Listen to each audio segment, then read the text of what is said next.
You make my stomach churn when you say that. Bad sleepless nights and memories.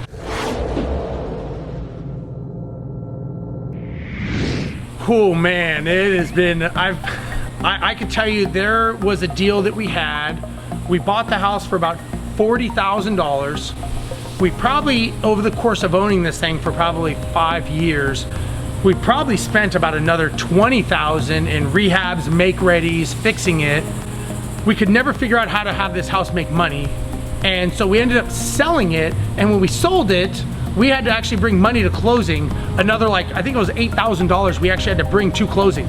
So we bought it for like, I think we bought it for like 40 or 45, I'm gonna say, right? Great deal. It's gonna rent for $900 a month on paper, right? Fantastic. We get the property, yeah, it rented, but 8 months was our average tenancy.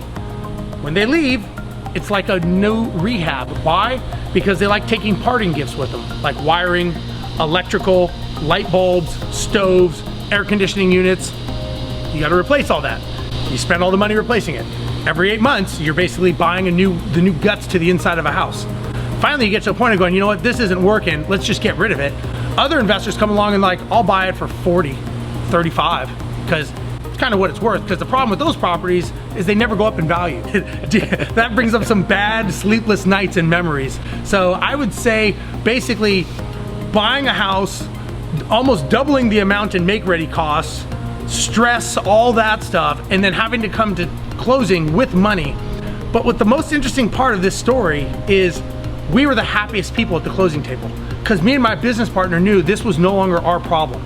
He got a great deal, we got out of a horrible deal, and if you've ever had those sleepless nights and those pit of the stomach feelings like I have right now thinking about this property, you are just glad the day that it is no longer your problem, and you will gladly pay that money just to get it away from you. And that is probably the worst property I ever owned, I would say.